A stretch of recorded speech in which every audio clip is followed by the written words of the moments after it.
اعوذ باللہ من الشیطان الرجیم بسم اللہ الرحمن الرحیم۔ شروع اللہ کے نام سے جو بڑا مہربان نہایت رحم کرنے والا ہے۔ تمام تعریفیں اسی کے لیے ہیں جو تمام جہانوں کا پیدا کرنے والا اور مالک ہے، اور لاکھوں کروڑوں درود و سلام حضرت محمد صلی اللہ علیہ وآلہ وسلم پر۔ آج ہم عظیم و عالی شان وظیفے کے بارے میں آپ کو بتانے جا رہے ہیں۔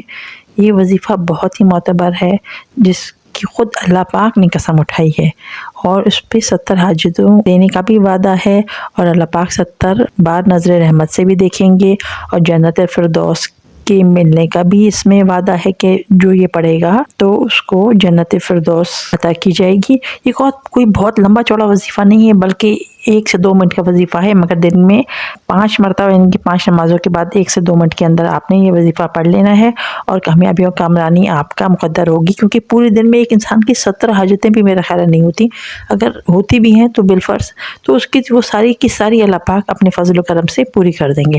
تو جب زندگی میں آپ کی خوشیاں خوشحالیاں بھی آ جائیں گی، کیونکہ آپ کی حاجتیں پوری ہوتی رہیں گی، آپ کی دعائیں قبول ہوتی رہیں گی، تو انسان کو اور کیا چاہیے ہوتا ہے۔ اب ہم چلیں وظیفے کی طرف چلتے ہیں۔ میں آپ کو وظیفے کی ڈیٹیل بتاتی ہوں کہ کس طرح سے ہے اور کیسے ہے۔ ایسا ہے لوگ جو رزق کی تنگی، پریشانی اور بے روزگاری کے شکار تھے، جب انہوں نے یہ وظیفہ شروع کیا اور کامل یقین کے ساتھ، تو حیرت انگیز فوائد ان کو ملے۔ ایک شخص لاہور میں شیخا پورہ میں ایک مل میں کام کرتے تھے، بہت ہی اچھے عمدہ عہدے پر تھے۔ مل مالکان سے کسی بات پہ انبن ہو گئی، انہوں نے اپنی ملازمت سے ہاتھ دھونا پڑا۔ موصوف کچھ عرصے تو جمع پونجی پر گزارا کرتے رہے، لیکن آخر کب تک یہ گزارا چلتا، سرمایہ کب تک ساتھ دیتا، معاملہ ادھار پر آ گیا، لوگوں سے ادھار لے کے اپنا گزارا کرنے لگے۔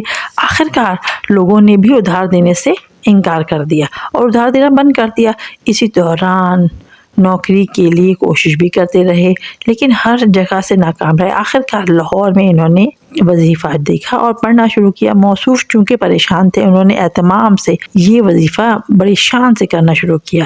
آج وہی شخص ہے، پھر اس سے اچھی زندگی اور خوشحال ایام بسر کر رہے ہیں، اور روزگار کا بھی بندوبست ہو گیا، اور خوشیاں خوشحالیوں کا ایک دورہ ان کا ہو گیا۔ پولیس افسر تھے، ٹھیک ہے، ان کے ساتھ بھی ہوا کہ وہ جو تھے وہ رشوت لینے کے جرم میں معطل ہو گئے تھے۔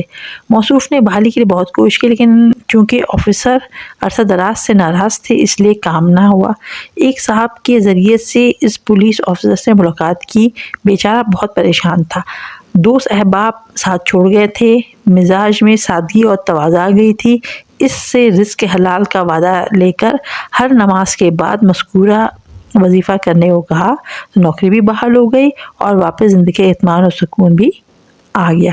تو یہ کہنے کا مقصد یہ ہے کہ جس نے بھی یہ وظیفہ کیا ہے نا، اور جس مقصد کے لیے بھی کیا ہے، ہم نے زیادہ تر لوگوں کو دیکھا کہ انٹرویو کے لیے بھی بہت کام کرتا ہے، کہ جن لوگوں کے کام پھنسے ہوتے ہیں اس کے لیے بہت اچھا ہے۔ تو ایک تو بند روزی سے کھل جاتی ہے، اور اس میں آپ 70 حاجتوں کا وعدہ ہے۔ اب میں آپ کو روایت سناتی ہوں کہ حضرت ابو ایوب انصاری رضی اللہ تعالیٰ عنہ سے مرفوعاً روایت ہے کہ سورہ فاتحہ، آیت الکرسی اور یہ آیات یعنی کہ شاہد اللہ اور قل اللہم مالک الملک کی الہ بغیر حساب تک نازل ہوئی، تو عرش سے معلق ہو کر فریاد کی کہ کیا آپ ہم کو ایسے لوگوں پر نازل فرما رہے ہیں جو گناہوں کا ارتکاب کریں گے؟ ارشاد فرمایا، قسم ہے میری عزت و جلال کی اور ارتقاء مکان کی کہ جو شخص ہر نماز کے بعد، فرض نماز کے بعد تمہاری تلاوت کریں گے، ہم ان کی مغفرت فرما دیں گے اور جنت الفردوس میں جگہ دیں گے، اور ہر روز 70 مرتبہ نظر رحمت سے دیکھیں گے، اور اس کی 70 حاجتیں پوری کریں گے، اور اس کی ادنا درجہ مغفرت ہے۔ بعض روایت میں یہ ہے کہ ہم اس کی دشمنوں پر اس کا غلبہ کریں گے۔ تفسیر روح المانی، اس میں جو ہے خود آپ سوچیں کہ 70 حاجتیں بھی پوری ہو رہی ہیں، 70 بار اللہ پاک رحمت کی نظر سے دیکھیں گے، تو پھر آپ کو کیا کیا نوازشات ملیں گے، اور کیا کیا اندرونی بھی آپ کو فائدہ ہوگا، اور بیرونی بھی آپ کو زندگی کے معاملات سارے سیٹل ہو جائیں گے انشاءاللہ، اور آپ کی زندگیوں میں خوشیاں خوشحالیوں کا دورہ ہوگا انشاءاللہ۔ اور بہت ہی چھوٹا آسان مختصر عمل ہے۔ طریقہ یہ ہے کہ پہلے آپ نے بسم اللہ الرحمن الرحیم پڑھ کے آپ نے الحمدللہ رب العالمین پوری پڑھنی ہے بسم اللہ کے ساتھ، ٹھیک ہے۔ پھر آپ نے بسم اللہ الرحمن الرحیم کے ساتھ آیت الکرسی پڑھنی ہے۔ اس کے بعد آپ نے شاہد اللہ انہ لا الہ، دعا پڑھنی ہے، میں دعا بتا رہی ہوں، شاہد اللہ انہ لا الہ الا ہوا وملائکتہ واولو العلم قائما بالقسط لا الہ الا اللہ العزیز الحکیم ان الدین عند اللہ الاسلام وَمَا اخْتَلَفَ الَّذِينَ أُوتُوا الْكِتَابَ إِلَّا مِن بَعْدِ مَا جَاءَهُمُ الْعِلْمُ بَغْيًا بَيْنَهُم وَمَن يَكْفُرْ بِآيَاتِ اللَّهِ فَإِنَّ اللَّهَ سَرِيعُ الْحِسَابِ۔ اس کے بعد ہے قُلِ اللَّهُمَّ مَالِكَ الْمُلْكِ تُؤْتِي الْمُلْكَ مَن تَشَاءُ وَتَنزِعُ الْمُلْكَ مِمَّن تَشَاءُ وَتُعِزُّ مَن تَشَاءُ وَتُذِلُّ مَن تَشَاءُ بِيَدِكَ الْخَيْرُ إِنَّكَ عَلَى كُلِّ شَيْءٍ قَدِيرٌ تُولِجُ اللَّيْلَ فِي النَّهَارِ وَتُولِجُ النَّهَارَ فِي اللَّيْلِ وَتُخْرِجُ الْحَيَّ مِنَ الْمَيِّتِ وَتُخْرِجُ الْمَيِّتَ مِنَ الْحَيِّ وَتَرْزُقُ مَن تَشَاءُ بِغَيْرِ حساب۔ تو یہ دعا ہے، آپ یہ پڑھیں اور اپنی زندگیوں میں آسانیاں پیدا کریں۔